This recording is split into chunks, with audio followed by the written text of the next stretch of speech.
ठराव क्रमांक 162 ते 164 लिहिल्याप्रमाणे मी मांडत आहे.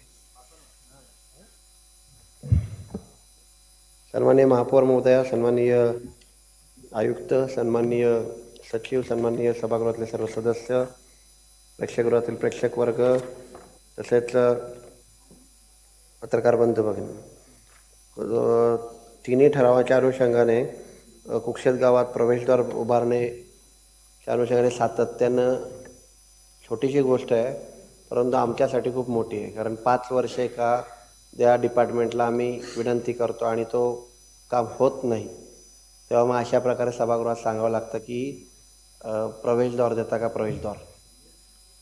अशा पद्धतीनं तिथं आता इथं तरी मांडले बघू होते का.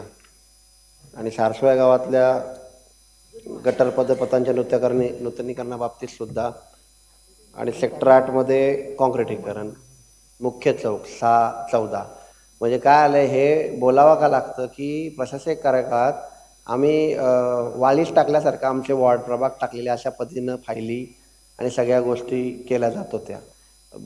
थोडक्यात सांगतो तुम्हाला, आता महापौर महोदय त्या वार्डच्या आहेत किंवा आम्ही आहोत म्हणून बोलत नाही.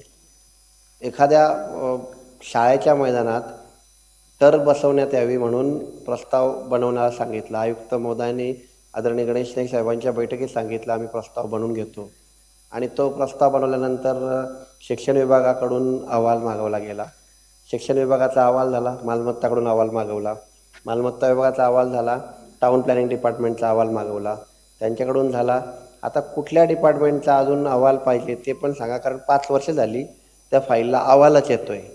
अशी मानसिकता. आणि एका बाजूला न मागता सुद्धा कॉन्क्रीटचे रस्ते. आता ते आगोंडे साहेबांना बोललं तर वैयक्तिक न घ्यावं, त्यांच्याकडे तिथं डोंगरावर आमच्याच त्या कॉऱ्या बंद कॉऱ्या. तिकडं लोकवस्ती कसली आहे ती पण इलिगल का किंवा जे पण कोणी आपण बोलत नाही. 10-15 झोपड्या असतील. कॉन्क्रीटचे रस्ते द्या, त्यांची आवश्यकता आहे का ते सक्षम आहेत. कदाचित कसं आहे, आमचं बळ कमी आहे. आता आम्ही जेव्हा दाखवून 5-5 वर्ष आमच्याकडे डांबरी रस्तासुद्धा करायची दानत नसते ना, तर वाईट वाटतं की प्रशासन कार्यकाळात कशा पद्धतीने सत्तेचा गैरवापर केला गेला किंवा कशा पद्धतीनं ते केलं गेलं. आता ह्याची चौकशी तर तदर्थ समिती करेलच, तो भाग वेगळा. परंतु ह्या सभागृहात बोलत असताना गांभीर्यपूर्वक सांगतो तुम्हाला, जिथं गरज असेल तो भले विरोधकाचा वाट असेल तरी तर आमचा असून.